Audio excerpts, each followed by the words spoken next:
ಮಕ್ಕಳಿಗೆ ಬೇಸಿಗೆ ಕಾಲದಲ್ಲಿ ಬಿಸಿಲು ಹೆಚ್ಚಾಗಿರೋದ್ರಿಂದ ಈ ರೀತಿಯ ಆಹಾರಗಳನ್ನು ಮಾಡಿಕೊಡಿ. ಬೇಡ ಅಂದಿರ ತಿಂತಾರೆ, ತುಂಬಾ ಚೆನ್ನಾಗಿರುತ್ತೆ. ಸೊ ಬನ್ನಿ ಮಾಡೋದು ಯಾವ ರೀತಿ ಅಂತ ನೋಡೋಣ. ಈ ರೆಸಿಪಿನ ನೀವು 8 ತಿಂಗಳ ಪಾಪುವಿಂದ ಹಿಡಿದು ಎಲ್ಲ ವಯಸ್ಸಿನ ಮಕ್ಕಳಿಗೂ ಮಾಡಿ ತಿನ್ನಿಸ್ಬೋದು. ಸೊ ಇದನ್ನು ಮಾಡ್ಕೊಳ್ಳೋದಕ್ಕೆ ನಾನಿಲ್ಲಿ 4 ಟೇಬಲ್ ಸ್ಪೂನ್ ಪೇಪರ್ ಅವಲಕ್ಕಿನ ತೊಗೊಂಡಿದ್ದೀನಿ. ನೀವು ಬೇಕಿದ್ರೆ ಗಟ್ಟಿ ಅವಲಕ್ಕಿನೂ ತೊಗೊಳ್ಬೋದು.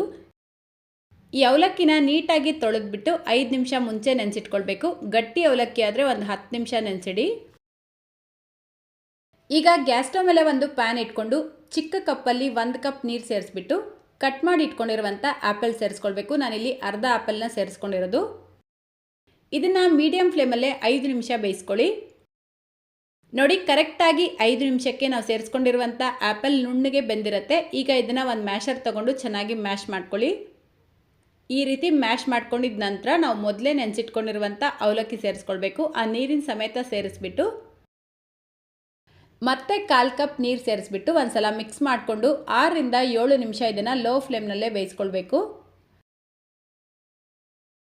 ನೋಡಿ, ಕರೆಕ್ಟಾಗಿ 6-7 ನಿಮಿಷಕ್ಕೆ ನಾವು ಸೇರಿಸ್ಕೊಂಡಿರುವಂಥ ಅವಲಕ್ಕಿ ಎಲ್ಲ ನುಣ್ಣಗೆ ಬೆಂದಿರುತ್ತೆ. ಈಗ ಇದಕ್ಕೆ ತೆಂಗಿನಕಾಯಿ ಹಾಲು ಸೇರಿಸ್ಕೊಂಡು ಮಿಕ್ಸ್ ಮಾಡ್ಕೊಳ್ಬೇಕು. ನಾನಿಲ್ಲಿ 1/4 ಲೋಟ ಸೇರಿಸ್ಕೊಂಡಿದ್ದೀನಿ. ಇದರ ಜೊತೆಗೇ ಅರ್ಧ ಟೇಬಲ್ ಸ್ಪೂನಷ್ಟು ಕಲ್ಲು ಸಕ್ಕರೆನೂ ಸೇರಿಸ್ಬಿಟ್ಟು ಮಿಕ್ಸ್ ಮಾಡ್ಕೊಳ್ತಾ ಇದ್ದೀನಿ. ಕಲ್ಲು ಸಕ್ಕರೆಗೆ ಬದಲಾಗಿ ನೀವು ಬೆಲ್ಲ ಬೇಕಿದ್ರೂ ಉಪಯೋಗಿಸ್ಬೋದು. ಈ ತೆಂಗಿನಕಾಯಿ ಹಾಲು ಸೇರಿಸಿದ ನಂತರ ಜಸ್ಟ್ 1 ನಿಮಿಷ ಇದನ್ನು ಕುದಿಸ್ಕೊಂಡ್ರೆ ಸಾಕು, ತುಂಬ ಹೊತ್ತು ಬೇಯಿಸ್ಕೊಳ್ಬಾರ್ದು.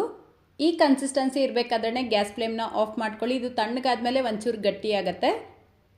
ಇದನ್ನು ನೀವು ಬೆಳಗ್ಗೆ, ಮಧ್ಯಾಹ್ನ, ರಾತ್ರಿ ಯಾವ ಟೈಮಲ್ಲಿ ಬೇಕಾದರೂ ಮಕ್ಕಳಿಗೆ ಮಾಡಿ ತಿನ್ನಿಸ್ಬೋದು. ತುಂಬಾ ಒಳ್ಳೆಯದು.